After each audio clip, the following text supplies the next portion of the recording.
The night was calm, with a gentle breeze rustling through the pine trees of Gangwon Province. Junho Park, a 9-year-old boy with bright eyes and an adventurous spirit, sat close to the campfire, watching sparks dance into the dark sky. His parents, Hyun and Yoon, were preparing their evening meal, the smell of grilled fish and rice filling the crisp mountain air. Junho loved these camping trips. Away from the busy streets of Seoul, he could explore the wilderness, collect interesting rocks, and listen to the sounds of nature. His small backpack was already filled with pine cones, interesting pebbles, and a worn field guide to local plants and animals. As the family enjoyed their quiet evening, something strange began to happen. First, a low humming sound emerged, barely noticeable at first. Junho's dog, a loyal mixed breed named Bomi, started to whimper, her ears perking up in alert. The fire's flames seemed to bend and flicker, though there was no wind. Hyun noticed it first. "Do you hear that?" he asked his wife, looking around the campsite. Yoon was already gathering their camping supplies, sensing something was wrong. Before they could react, a soft blue light descended from above. It was unlike anything they had ever seen, not like lightning, not like moonlight, but a strange, controlled illumination that seemed almost alive.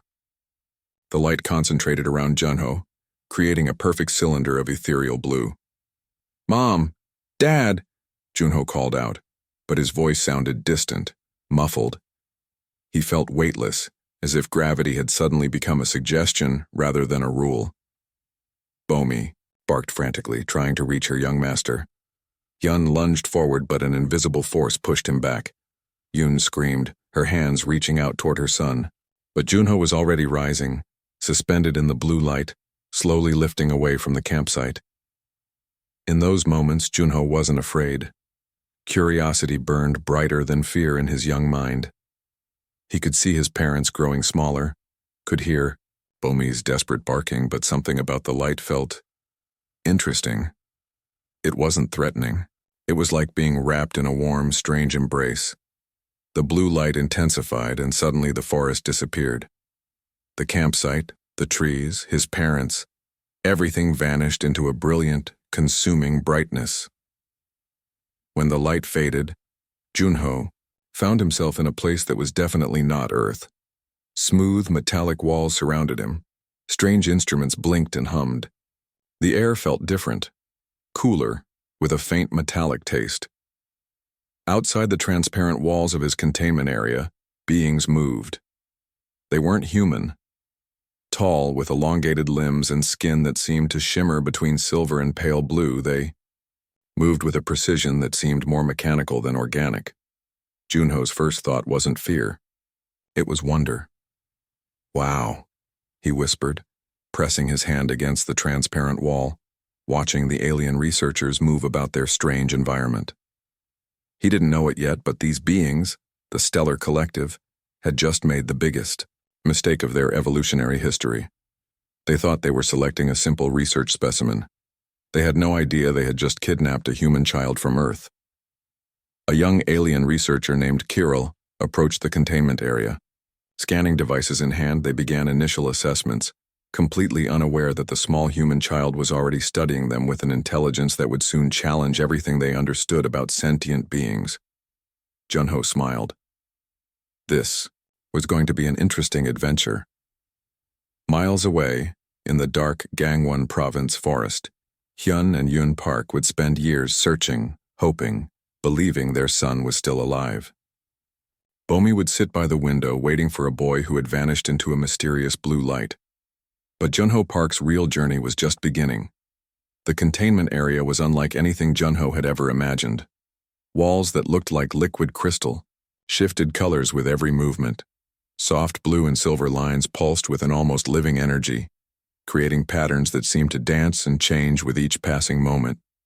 Junho sat in the center of the room, his small frame looking tiny against the massive alien technology surrounding him. The researchers observed him through transparent walls, their long fingers manipulating holographic displays that flickered and moved like living light. He noticed everything. The way the walls breathed. How the floor seemed to respond to the slightest pressure of his feet. The researchers thought they were studying him, but Junho was studying them much more carefully. Kirill, the young researcher assigned to his observation, watched with growing confusion. Most specimens would show fear, stress, or at least some sign of distress. But this small human child sat quietly, his eyes moving constantly, absorbing every detail of his environment. The containment area had multiple sections. One area seemed designed for physical tests. Strange devices that could extend, bend, and measure in ways no human medical equipment could. Another section looked like a complex communication hub, with hundreds of blinking lights and shifting holographic interfaces. Junho's fingers traced the edge of his containment space. He noticed a tiny seam where two crystal-like panels met.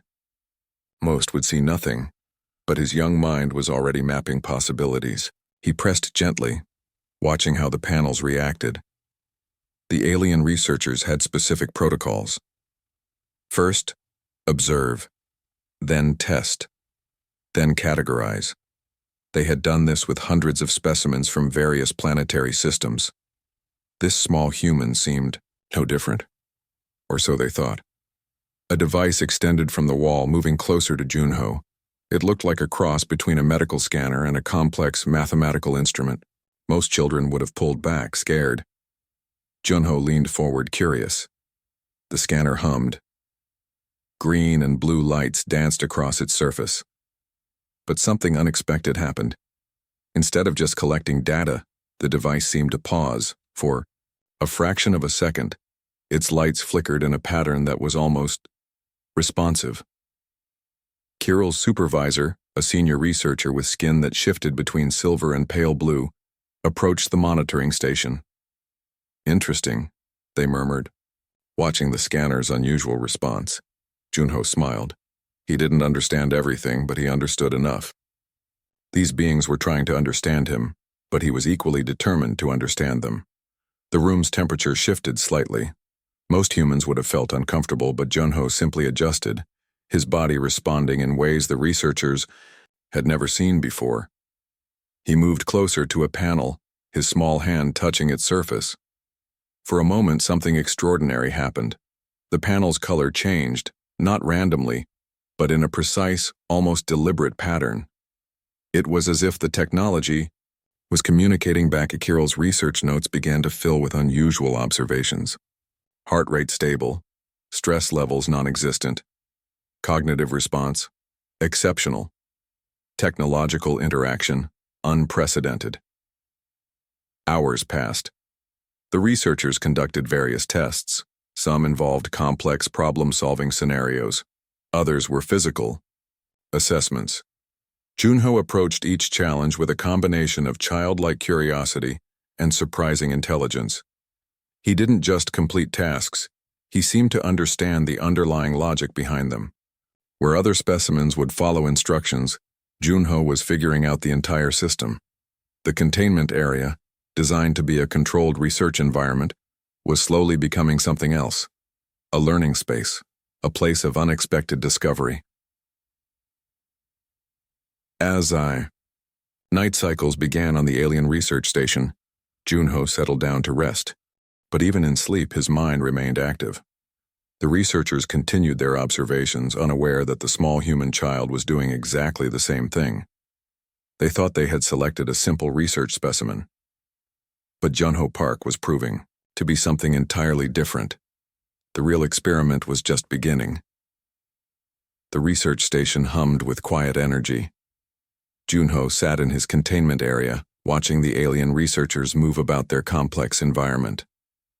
His eyes were different, now, no longer just curious but calculating. Kirill noticed something changing. The young human wasn't just observing anymore. He was learning. Rapidly. During one test, the researchers presented a complex, holographic puzzle. Most specimens would struggle for hours.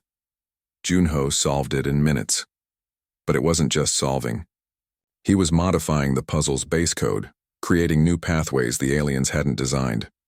The communication interfaces started responding differently when Junho touched them. Where complex security protocols should have blocked access, his fingers seemed to create invisible bridges. Alien technology that took years to understand was being decoded by a 9-year-old child. "This is impossible," muttered an older researcher, watching the holographic displays. Junho's interactions were creating unexpected data patterns, clean, precise, almost mathematical in their perfection. He discovered the station's communication networks by accident. A small, blinking panel caught his attention. Most children would have just looked. Junho's fingers moved with surprising precision, tracing invisible circuits, understanding connections that even the alien researchers hadn't fully mapped. The station's secondary communication systems began to flutter. Messages jumped between channels. Encrypted data streams shifted unexpectedly. The aliens thought it was a system malfunction. Junho knew better. He was learning their language, not just spoken, but technological. Kirill watched in growing amazement. The human child was transforming from a research specimen into something entirely unexpected. His brain seemed to process information like a living computer, adapting faster than any known species in the Stellar Collective's database. During physical tests, Junho's body demonstrated remarkable adaptability. Temperature changes that would stress other organisms became simple adjustments. His muscular responses were quick, almost anticipatory.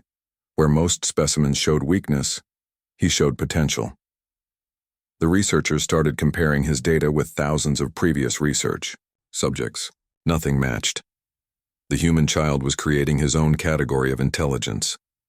One particular test involved complex spatial reasoning. A 3-dimensional holographic maze appeared, changing its structure every few seconds. Most test subjects would become confused. Junho started predicting the maze's next configuration before it changed. "How are you doing this?" Kirill whispered, watching the displays. Junho simply smiled. He wasn't just solving problems, he was understanding the fundamental logic behind them. The station's artificial intelligence systems began showing strange responses around him. Locked protocols would suddenly become accessible. Restricted data streams would momentarily open. It was as if the technology itself was curious about this small human. Hours turned into days. The researchers' initial excitement transformed into a mixture of fear and fascination. They had expected a simple research subject. Instead, they were witnessing something extraordinary. Junho's mind worked like a complex adaptive network. He wasn't just learning, he was understanding. Each interaction with alien technology revealed another layer of potential. His brain processed information like a living algorithm, constantly redesigning its own operational parameters. The containment area was no longer just a research space. It had become a learning environment where human potential was being redefined with every passing moment. Kirill's final report for the day contained one surprising line. "Subject demonstrates cognitive capabilities beyond current scientific understanding. Recommendation: continue observation with extreme caution." As the station's night cycle began, Junho settled down to rest. But even in sleep, his mind continued processing, learning, adapting. The Stellar Collective had no idea what they had really brought on board. A simple human child was about to change everything they understood about intelligence, technology, and potential. The real transformation was just beginning.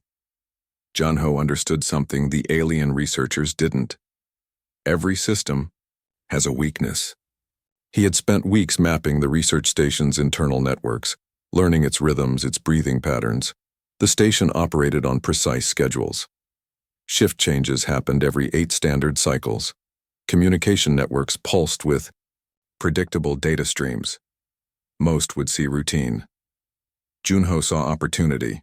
His first move was subtle, small adjustments to communication protocols. A tiny code insertion here, a minor signal redirection there. The aliens noticed nothing. Their complex systems were being slowly, carefully manipulated by a 9-year-old child. Kirill's monitoring station began showing strange anomalies.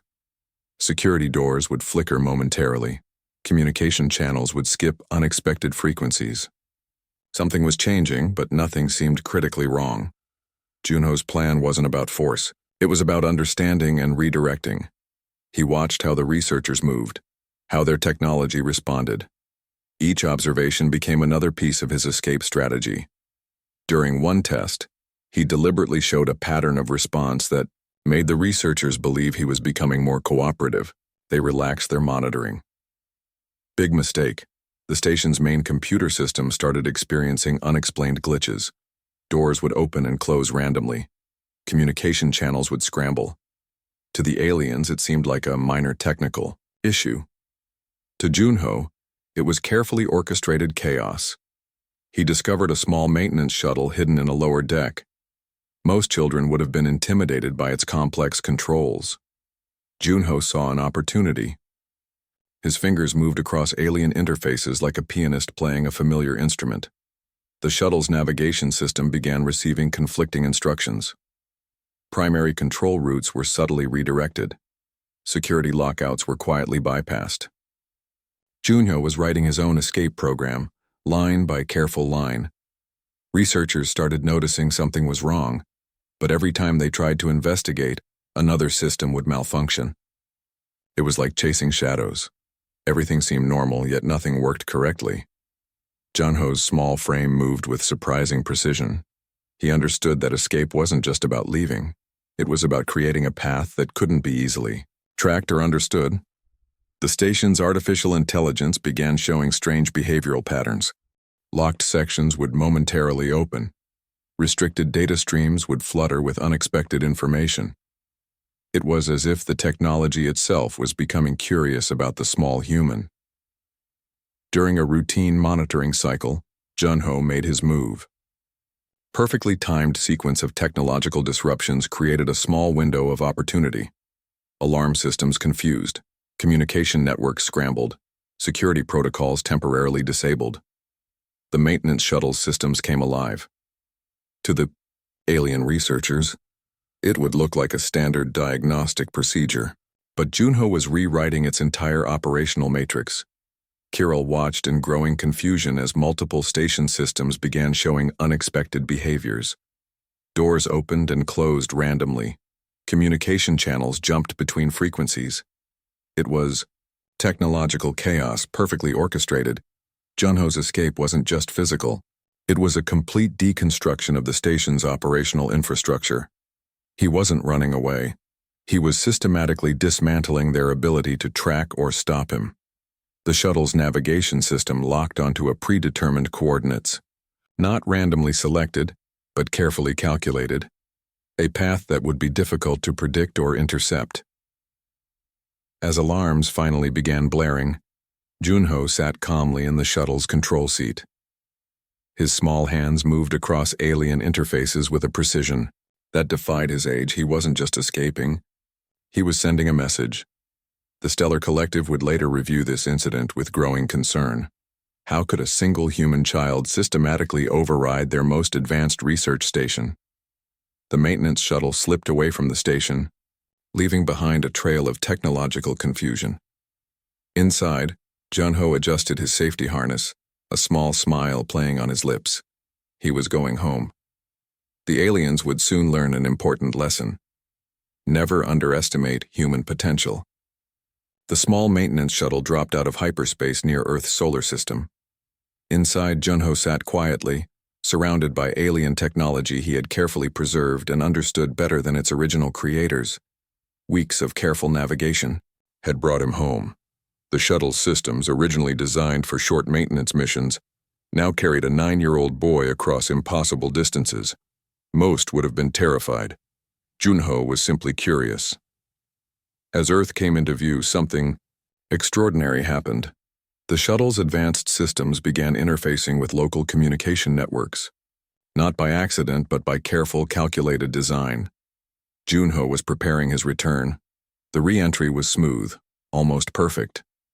While most spacecraft would burn or shake violently, this shuttle moved with a precision that defied standard physics. It was a testament to the technological understanding of its young pilot. Gangwon Province appeared below, the same forest where he had been taken weeks ago, the same campsite where his parents had last seen him. Junho's heart raced with excitement.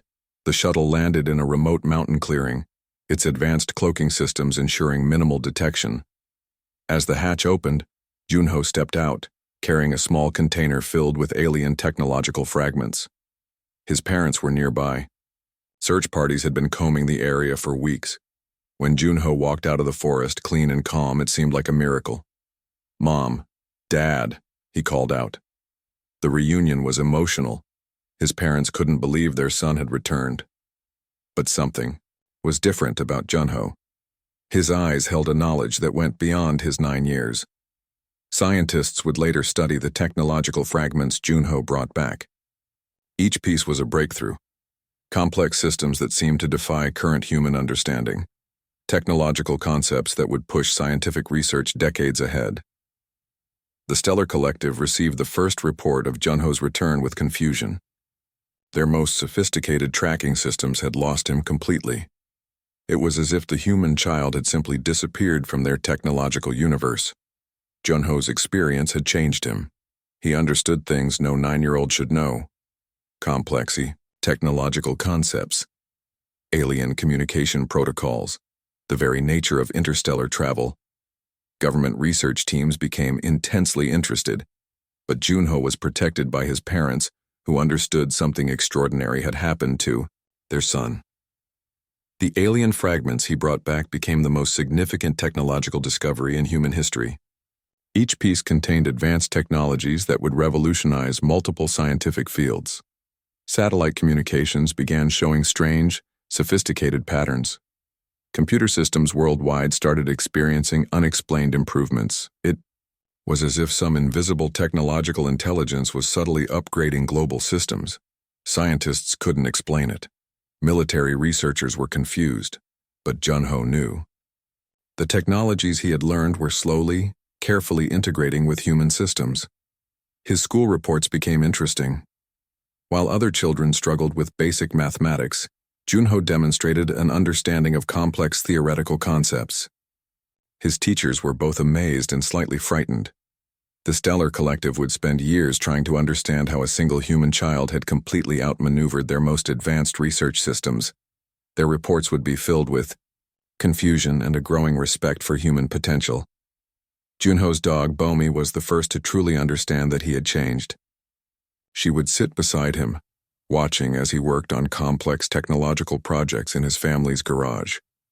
Years later, people would look back at this moment as the beginning of humanity's true technological awakening. A 9-year-old child who had been kidnapped by aliens had returned with the key to humanity's future. The revelation was simple. Humans were far more extraordinary than anyone had ever imagined. And it all started with a simple camping trip in Gangwon Province.